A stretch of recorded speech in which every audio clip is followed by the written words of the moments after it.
Boa noite a todos. Bom, esse é um tema difícil, né, de hoje. Falar sobre o Mestre Jesus, né?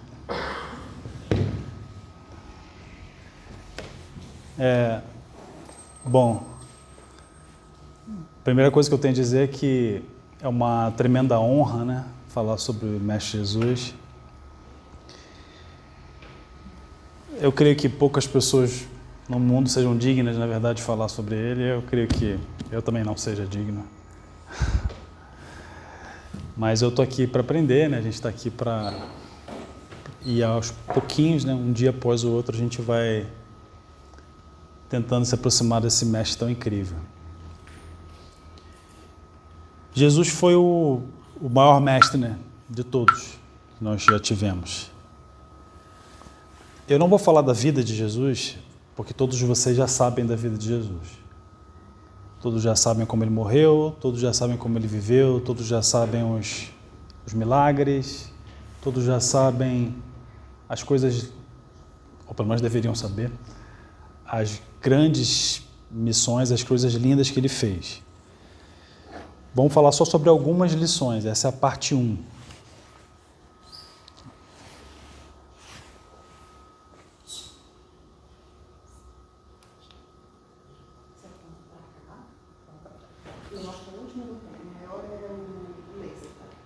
Tá. Então, vamos falar aqui sobre algumas lições. Essas lições me tocaram muito,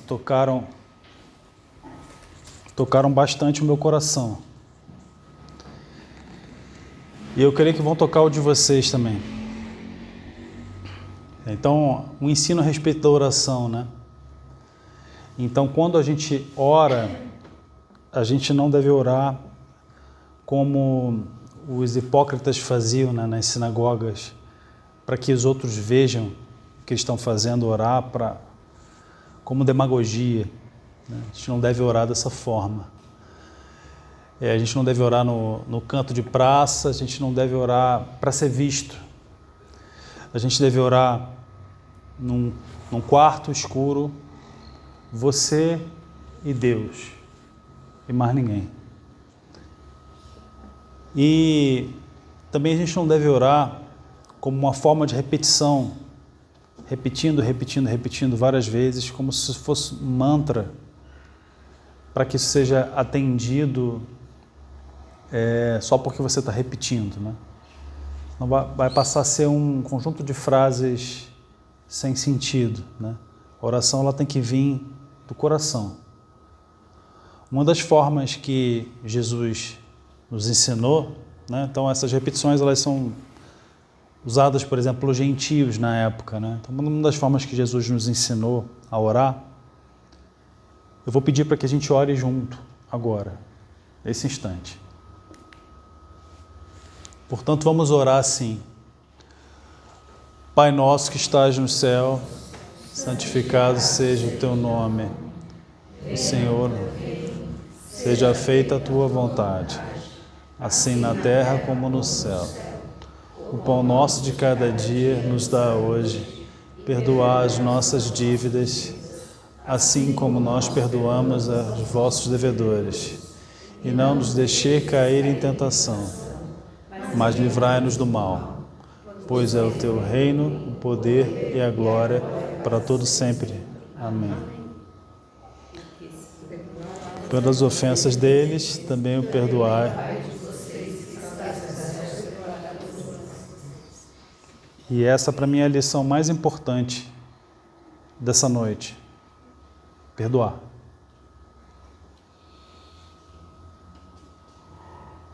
E a gente vai terminar a palestra desse jeito. Analisando o perdão. Então, a luz do corpo. Essa é uma outra lição. Isso é tudo tirado daqui, né? Da Bíblia Sagrada. Evangelho de Mateus a Judas, ao finalzinho da Bíblia. Novo Testamento. Alguns dizem que é a parte mais importante da Bíblia. Então, os olhos são a lâmpada do corpo. Os teus olhos, se os teus olhos forem bons, o teu corpo também será cheio de luz. Porém, se os teus olhos forem maus, todo o teu corpo estará em trevas. Portanto, se a luz existe em você, são trevas, grandes trevas serão. O que ele quer dizer com isso? Ele quer dizer que os olhos, eles emanam o que vem do coração. Se o teu coração tem luz, os teus olhos vão emanar luz. Se o teu coração tem trevas, os teus olhos emanam trevas. E a gente consegue ver isso, né, gente? É muito óbvio. Quem aqui já viu ódio nos olhos? Quem já viu amor? Dá para ver, né? É impressionante. As preocupações. Isso é interessante, né? Porque a gente passa a vida inteira se preocupando com tudo. Com o que vai comer, com o que vai vestir, como vai ganhar dinheiro. Todas essas são preocupações até legítimas, mas o que Jesus fala para a gente é que a gente não deve se preocupar com o dia de amanhã, porque o dia de amanhã já vai trazer os seus próprios desafios. Então, não se preocupe com a sua vida, com o que vai comer ou beber no seu corpo, com o que irá vestir. Não é a vida mais que o alimento, e não é o corpo mais do que suas roupas. Então ele fala: observem as aves do céu, que não semeiam, não colhem e nem ajudam. Ajudam em celeiros, é que está difícil de ler aqui. Eu não consigo gravar tudo, não. No entanto, o Pai de vocês está nos céus, o sustenta. Então, será que vocês não valem mais do que aves? Então ele fala que Jesus, Deus, né, sustenta as aves e sustenta o mundo todo. Sustenta os animais, sustenta todos nós. Por que ele não sustentaria, né? Por que ele não nos sustentaria? Então, por que se preocupam com o que vai vestir? Observem os lírios no campo que não trabalham nem fiam. Aí ele fala que Salomão, nos seus melhores dias Salomão foi um dos maiores sábios, né? E um dos homens mais ricos, né? Segundo a Bíblia. De Provérbios fala muito sobre isso. Então ele fala que nem Salomão, na sua maior glória, se vestia tão bem quanto os lírios se vestem.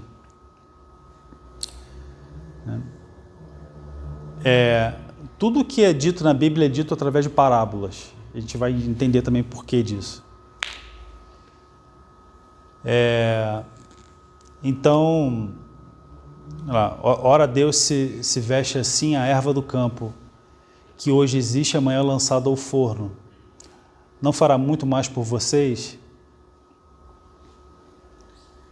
Homens de pouca fé, portanto, não se preocupe com o que comes e vestes, ou bebes ou vestes. Os gentios procuram essas coisas, não vocês não deveriam, né? O Pai de vocês está no céu, sabem que precisam de todas essas coisas. Busquem Ele em primeiro lugar, né? O reino dos céus. A justiça de todas as coisas serão acrescentadas. Não se preocupe com o dia de amanhã, porque o dia de amanhã trará seus cuidados. Basta ao dia o seu próprio mal. Então vamos se ocupar das nossas atividades de hoje, né? A gente não precisa se preocupar tanto com o dia de amanhã, tanto com o que vai vestir, o que vai comer. Tanto que se você vai conseguir se sustentar, você vai conseguir sustentar. Você vai conseguir comer, vai conseguir beber, vai conseguir sustentar os filhos. Deus está aqui para nos ajudar. Okay.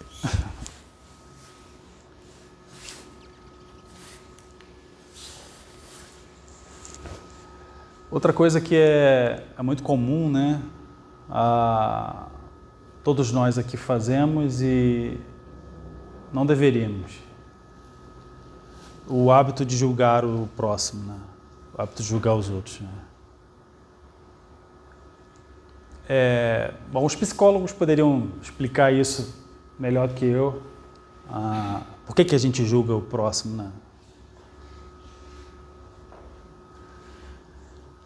Então ele diz que a gente não deve julgar para não ser julgado. O critério que vocês julgarem que vocês são julgados, na mesma medida vocês também serão julgados. Também serão medidos. Então ele fala que você vê o cisco no olho do teu irmão, mas você não vê a trave que está no seu rosto, né? Aí ele fala, por que você se atreve a ver o cisco no olho do seu irmão e não vê a trave que está na sua cara? Primeiro remova a trave e depois se preocupa em tirar o cisco do olho do irmão. Não deem aos cães o que é santo, nem joguem pérolas diante de porcos, porque eles não pisem com os pés e aqueles voltando-se não estraçalhem vocês. Já vou falar sobre parábola, mas o que ele está querendo dizer é que a gente deve primeiro se livrar, né, do que nos está incomodando, do que nos está atrapalhando, e depois pensar, né, se cabe ajudar o próximo também. Se você se ajudou primeiro.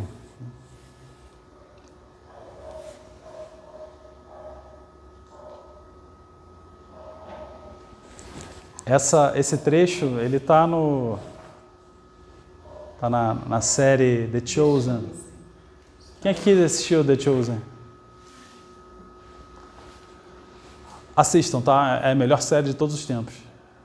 Eu não estou exagerando. É a melhor série de todos os tempos. Maravilhosa. Eu sou cinéfilo, é a melhor série de todos os tempos. Você vai assistir no cinema agora? Não, você foi? Foi, lógico. É? Eu estou lá. Que legal, legal. Essa cena, ela é filmada na série The Chosen. Ela acontece mais ou menos assim. Ela é um pouco diferente do que está contando aqui, né, na Bíblia, mas enfim, foi a adaptação da série. Liberdade literária. Liberdade literal, né? Liberdade poética. O que aconteceu na série foi o seguinte, tinha um romano que era um capitão, um comandante de toda a tropa que ficava em Israel monitorando o povo, né? Coletando impostos, esse tipo de coisa. Esse comandante, eu vou contar como eu vi na série, que eu acho mais interessante do que está aqui, né? Esclarece melhor. Ele tem uma amante, esse comandante ele tem uma amante e tem um filho com ela. Esse filho virou um bastardo, né? Que ele contrata como servo, só que na verdade é filho, é um bastardo dele. E esse filho fica doente, ele fica com agora eu não vou me recordar qual é a doença, mas ele não conseguia levantar da cama. Muito doente, não conseguia levantar da cama, não conseguia comer, quase morrendo, né? Quase desencarnando. E aí o centurião, que era o comandante, aqui fala que é centurião, na série fala que é... Ele foi centurião, depois virou comandante. Enfim, a história é longa. Basicamente ele descobre Jesus, né? Ele acompanha os milagres e tudo, então ele fala, olha, meu servo está muito doente, ele está em agonia, pelo amor de Deus, vai lá, me ajuda para curar ele. Aí Jesus falou assim, não, pode deixar, eu vou lá curar ele. Não, por favor, não vá, que eu não sou, a minha casa não é digna de você. Eu sou comandante, eu comando pessoas, eu digo para as pessoas que vá, elas vão, eu digo para que voltem, elas ficam, eu digo para que qualquer coisa que eu mando, elas fazem. Então, eu te peço para que, da mesma maneira, você dê a ordem e eu tenho certeza que ela vai ser cumprida. Aí Jesus fica surpreso com a fé dele, né? Dele perceber que só Jesus falando para ele se curar, ele se curaria. E ele até comenta com os apóstolos, fala, olha, percebam que esse homem, esse gentio, que não é nem nosso povo, ele tem uma fé enorme, uma fé muito maior do que todos vocês. E ele está falando com os apóstolos. E é incrível, né? Então ele falou, vá que o seu servo vai ser curado, e naquele momento ele foi curado.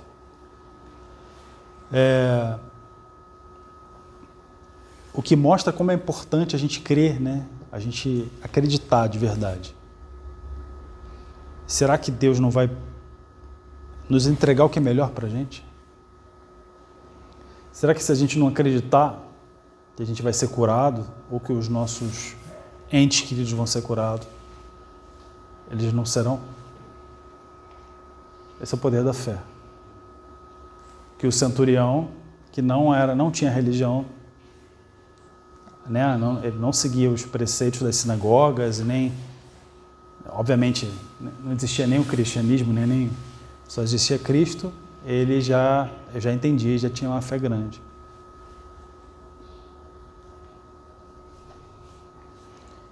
Então, por que Jesus usava parábolas, né? Isso é importante. Isso é baseado também muito em uma profecia. Mas, indo devagar, né, os discípulos se aproximam de Jesus e perguntam, por que o Senhor fala por meio de parábolas? Aí Jesus responde, porque vocês é dado conhecer os mistérios do reino dos céus, mas isso não é concedido, ou seja, os apóstolos conhecem, né, são apresentados os mistérios dos céus, mas para todas as pessoas não necessariamente, né? Vocês vão entender. Ao que tem, mais será dado e terá em abundância, e aos que não têm, lhe será tirado. Isso fala por meio de parábolas, porque vendo não veem, e ouvindo não escutam, nem entendem. E assim neles se cumpre a profecia de Isaías. Ouvindo vocês ouvirão, e de modo nenhum entenderão. Vendo vocês verão, e de modo algum perceberão. Porque o coração desse povo está endurecido. Ouviram com os ouvidos tapados e fecharam os olhos, para não acontecer que vejam com os olhos, ouçam com os ouvidos, entendam com o coração, se convertam e sejam por mim curados. Bem-aventurados, porém, são os olhos de vocês porque veem, bem-aventurados são os ouvidos de vocês porque ouvem. Porque em verdade vos digo, muitos profetas e justos desejaram ver e ouvir o que vocês estão vendo e ouvindo e não puderam. Eu adaptei, tá? Mas é basicamente isso que foi dito. O que isso quer dizer, né? Tenta se colocar um pouco como aluno, né, daquela época. Se você não fosse apóstolo, você ouvindo um homem falar com tanta proficiência, se você não tivesse com o coração aberto, será que você entenderia? Será que você acreditaria? Será que você não acharia que era um joguete? Que era uma falácia? Então, o que ele está dizendo aqui é que só quem vai ver e entender, e ver e acreditar, e ouvir e entender, é quem está com o coração aberto. Então, se vocês estão com o coração aberto agora, vocês vão entender o que está sendo dito. E aqueles que não tinham o coração aberto naquela época não entendiam porque o coração estava endurecido. E é por isso que ele falava em parábolas, porque ele não podia dizer com clareza todos os mistérios da terra, até porque os homens não entenderiam, e a crucificação aconteceria mais rápido do que de fato aconteceu. Entenderam a lógica?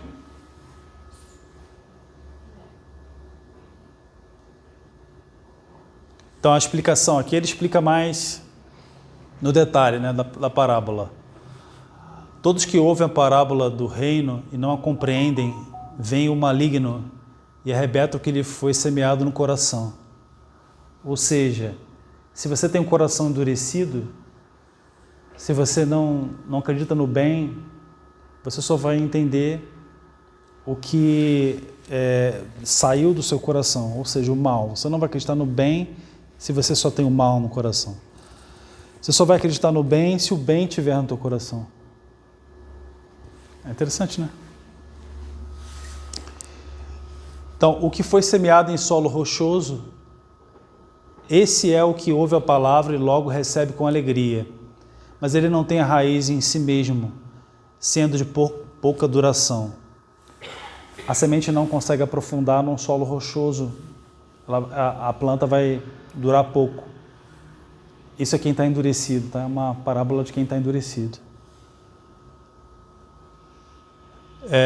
Quando chega a angústia ou a perseguição por causa da palavra, logo se escandaliza. O que foi semeado entre os espinhos é o que ouve a palavra. Porém, as preocupações e a fascinação com a riqueza fazem com que você deixe a palavra de lado. Eu estou traduzindo, tá? E logo ela fica infrutífera. O que foi semeado em boa terra é o que ouve a palavra e a compreende. Isso frutifica e a produz a 100, 70 e 31. Esperamos que seja no coração de vocês, né? Se vocês têm uma terra boa, ou seja, um coração bom, vocês vão entender, vão guardar no coração e vão passar para frente. É importante passar para frente. Tá? Nunca guarde um tesouro só para você. Sempre passa o tesouro para frente. É a maneira de você se eternizar. E na verdade é porque a gente está aqui para isso, né? Para aprender, mas para ensinar também. Não é só para aprender, não.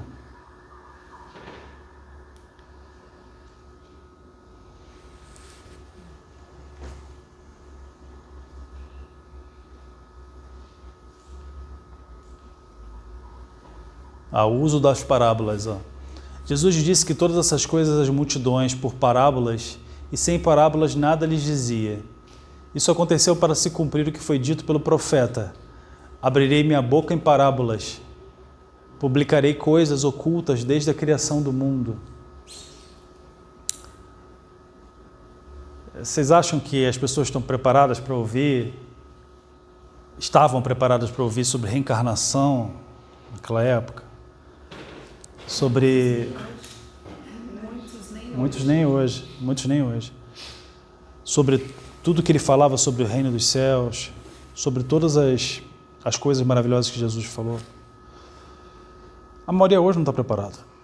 Tanto não estavam que crucificaram Jesus. Exato. Né? Apesar de ter tido uma multidão, né?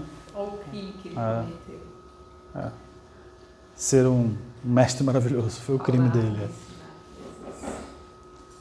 Então ele falava em parábolas para que as pessoas não entendessem mesmo. Só quem tivesse com o coração aberto para pensar sobre o que ele está dizendo, teria condição de entender.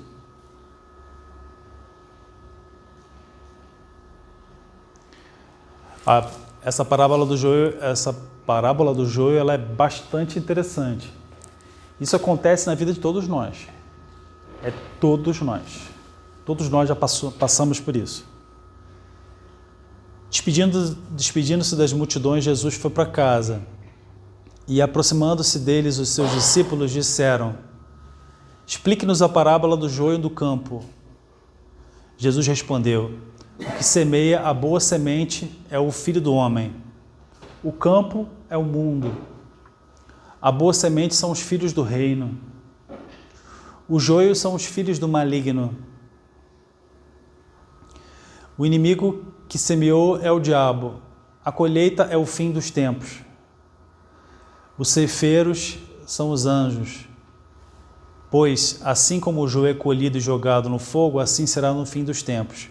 O Filho do Homem mandará seus anjos, que ajuntarão do seu reino todos os que servem de pedra de tropeço, e os que praticam o mal lançaram-os na fornalha acesa e queimarão por toda a eternidade. Isso a gente já ouviu isso milhares de vezes, né? Todos vocês já ouviram isso milhares de vezes. Mas o ponto é,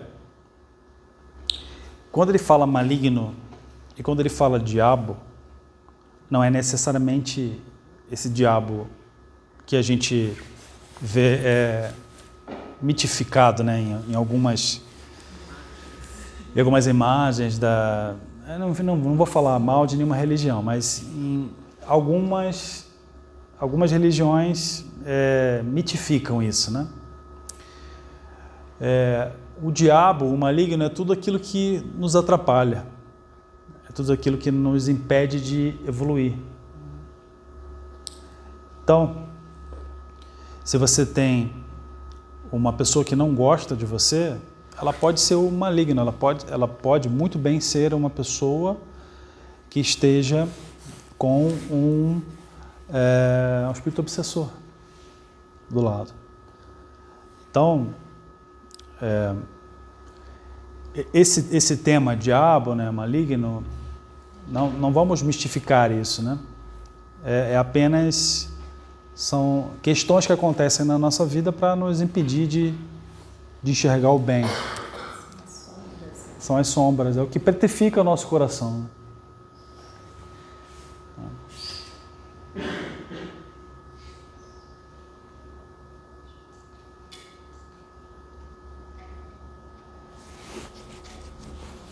Para mim, essa parábola mais interessante e é como eu vou terminar a palestra. E eu queria que vocês tirassem dúvidas, se quisessem. Tá? A parábola do servo que não queria perdoar.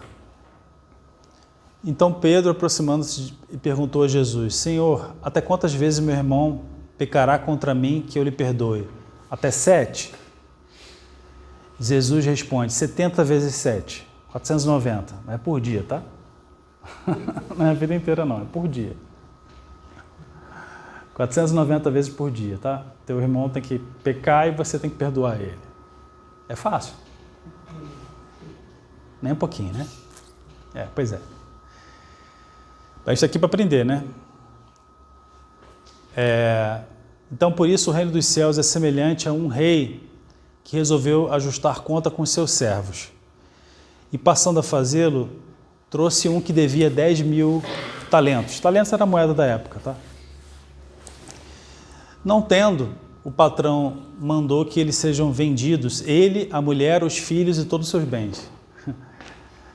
Na época acontecia isso, né? Você vendia a mulher, vendia o cara, vendia como escravo e isso valia dinheiro, né? Acontecia mesmo de verdade. O servo, caindo nos pés do patrão, implorou perdão. Tenha paciência comigo, Senhor. Te pagarei tudo. O Senhor, se compadecendo do servo, perdoou a sua dívida. Saindo dessa situação, o servo encontrou um subservo que o devia, estrangulou o cara, está me devendo não sei quantos dinheiros, me pague ou você vai ser preso. Aí o subservo falou: mesma coisa, tenha paciência comigo, Senhor, vou lhe pagar tudo que eu te devo. Falou: não tem papo, cadeia. Aí o que aconteceu foi, os companheiros viram essa situação, ficaram indignados, foram até o Senhor, né, o rei, explicaram a situação. E aí o Senhor falou para ele: servo malvado, lhe perdoei aquela dívida e agora você não tem compaixão com o seu servo como eu tive com você? Vai preso. Então ele entregou os carrascos, seja preso até que pague a sua dívida. Então, da mesma maneira que a gente perdoa ou não perdoa o seu irmão, o Pai fará conosco. Então, antes de ir para o reino dos céus, a gente tem que se reconciliar com o nosso irmão. Essa coisa mais pode parecer distante, mas é a maior mensagem dessa palestra é: se reconcilie com seu irmão. Mas não é fácil, não. Não é. Não é fácil. Não é. Uma pedreira pesada. É pedreira, eu sei. Tem que pensar, mentalizar. Todo dia você tem que perdoar. Não é só falar. Pensar e doer todo no coração. Eu sei o que eu estou falando. É verdade. É pesado. É um fardo que você carrega o resto da sua vida. Você pode perdoar. Não precisa amar. Só perdoar, mas é muito difícil manter esse perdão no dia a dia. E é pior do que você pensa. Porque tem gente que não perdoa o seu irmão por encarnações, por dezenas de encarnações. E milênios depois a pessoa ainda está apegada, está presa àquela traição, né? Então, na verdade, a perdoar é um ato de libertação seu e do próximo, é libertar. E se você perdoa, você se liberta, você consegue prosperar mais. É quebrar uma corrente. Ela abre. E se você pensa em perdoar, mas não perdoa, você fica preso. Fica preso. Quando você perdoa, você consegue fazer isso de coração mesmo. Não precisa falar que vai virar amigo, não é nada disso, é só perdoar. Só perdoar. O fato de perdoar, você já se liberta de muita coisa. É difícil. Muito difícil. Mas dá para fazer. É verdade, dá para fazer, mas é difícil. É necessário. É necessário. Então, tem alguns trechos da Bíblia que ele fala assim: se o teu irmão te pediu perdão, perdoe ele. Perdoe ele. Mas eu digo mais. Não que eu saiba mais, lógico, não é o caso, mas você tem que perdoar mesmo sem o teu irmão te pedir perdão. Não precisa pedir. Não precisa pedir, porque assim você vai ficar leve. É louco, mas fica leve. Fica leve. E é engraçado falar nisso porque eu assisti um filme esse final de semana chamado O Conde de Monte Cristo. Quem já leu? É o clássico, né? Quem já leu o livro O Conde de Monte Cristo? É um livro de mais de 1000 páginas, né? Um livro gigantesco. E eu estava lendo a Bíblia, né? E aí eu não li o Conde de Monte Cristo todo, mas eu vi o filme todo. É um filme muito elaborado, é uma história muito elaborada, uma história bacana. Mas quando você chega no final da história,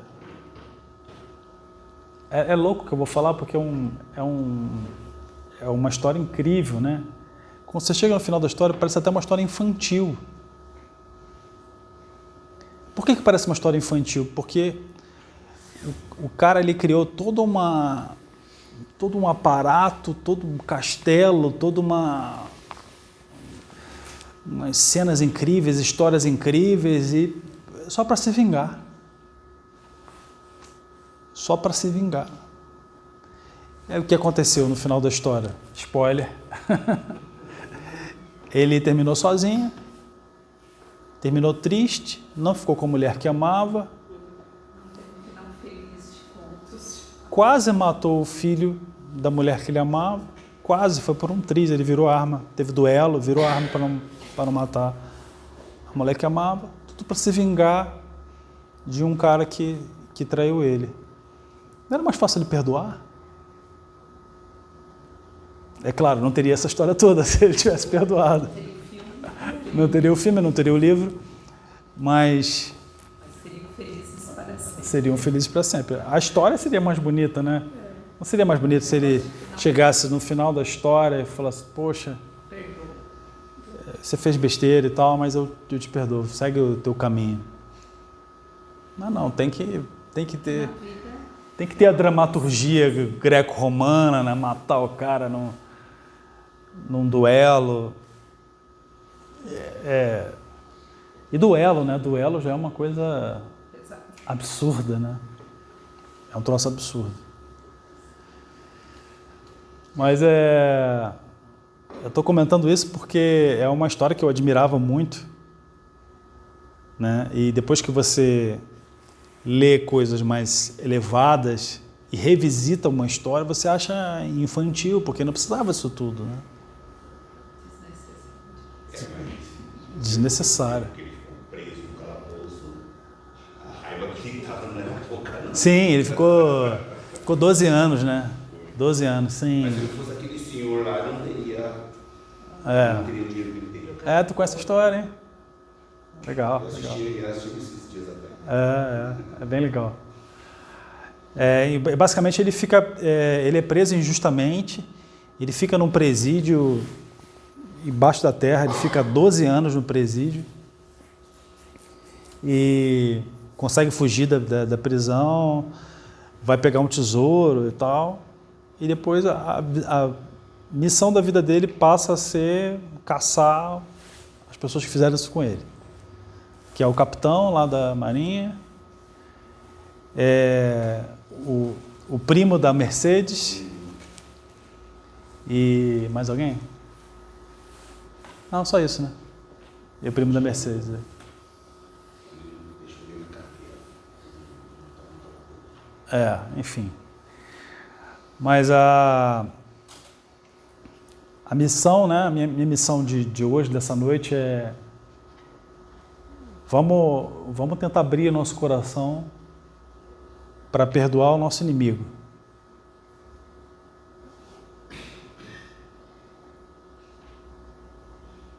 Inimigo. Perdoar amigo é fácil. Perdoar o inimigo. Vamos tentar, pelo menos. Que tal? Lição de casa. Lição de casa? Perdoar o inimigo? Vamos fazer explicar, perdoar o inimigo, pai e mãe que viram o filho estrupado. Como perdoar esse Pai e mãe que viram... Estão na sua casa, entra o estuprador, pega uma criança de 3, 4 anos e estrupa. Esse pai e essa mãe perdoar esse estuprador. Como agir? Que palavras dar? É difícil. Entendo. Não, o exemplo disso é aquele que você falou do filme, o exemplo era o filme da cabana, que o cara matou o filho do ator principal lá, que ele não conseguia perdoar o cara. E ele Essas fez partes. essa parte pra ele. Essa parte eu só fiz porque, como ser mãe e como sou mãe, como perdoar uma situação tão forte? É que o perdão ele não é humano, né? O perdão não é humano. O perdão é divino. Ele vem direto do Criador. Quando você perdoa, você abre o coração para Deus. É divino. Eu sei que é horrível. É horrível. Mas vai ficar preso por isso por quanto tempo? Mas tem quem consiga. Muitos casos que a gente já viu, porque na verdade o perdão não é garantir a convivência e não significa que você vai passar a amar aquela pessoa ou até gostar. O perdão é você se libertar daquilo, Isso. você tirar do seu pensamento, do seu coração aquilo, aquela situação, aquela pessoa, e ela, quem vai fazer a justiça não somos nós, Não, definitivamente não. não é o sistema judiciário, não, é Deus. Então, a gente confunde muito o perdão com, eu vou perdoar e vou te amar, porque agora eu te perdoei, você vai ser meu best friend. Não, o perdão é só para te libertar. Você não precisa amar, você não precisa gostar, você não precisa conviver, você não precisa ver nunca mais, mas você tem que tirar do seu coração aquilo. Isso que é o perdão. É por isso que eu falo... praticamente se libertar daquela... Isso. Não é esquecer, né? Não é esquecer. Mas perdão, na minha visão, se libertar. é se livrar da sua mágoa. Se livrar da dor que está no teu coração. Um filme que retrata muito isso é A Cabana. Sim. Ele falou, ele comentou. A Nove. Então, eu super indico sempre a gente assistir. Tem um caso real daquele... Depois eu não sei se ele se tornou deputado, de um japonês que que os empregados sequestraram o filho, mataram, esconderam ele, enterraram debaixo da cama do menino, ele ficou procurando, depois ele descobriu quem eram as pessoas, foram presas.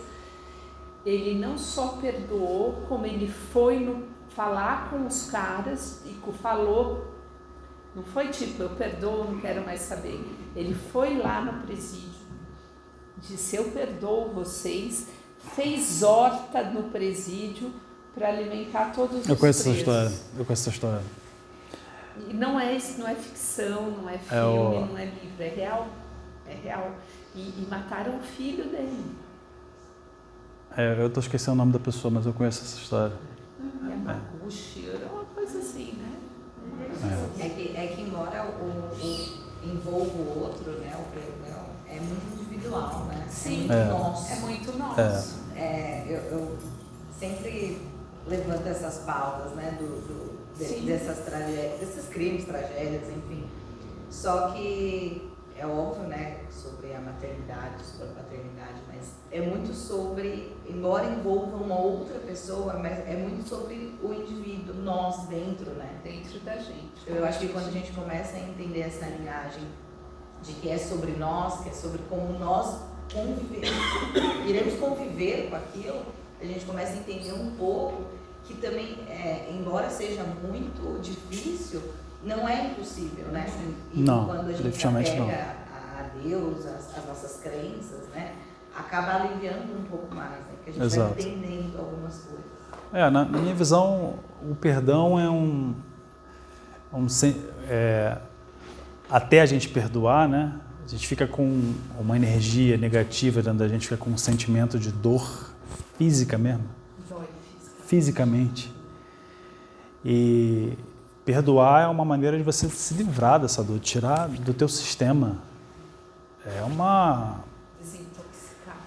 É como se fosse uma marreta que você quebra a corrente.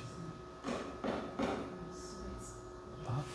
E para finalizar, a bibliografia, Bíblia Sagrada, Novo Testamento de Mateus a Judas, e um livro que eu comprei, mas eu não tive tempo de ler como deveria para essa palestra, mas eu estou muito afim de ler, que é Sócrates Conhece Jesus. Essa é uma próxima palestra. Vai ser a próxima. Aí a ideia é uma conversa fictícia de Sócrates e Jesus. São os dois maiores mestres que já pisaram na Terra, né? Vai dar uma bela de uma conversa, né? Então, o Sócrates se matricula numa história de teologia, numa escola de teologia, e aí ele tem uma conversa com Jesus, os dois debatem sobre a origem da fé, a origem da verdade, etc. Então vai ficar para a próxima. Obrigado. Fé e equilíbrio em todas as direções.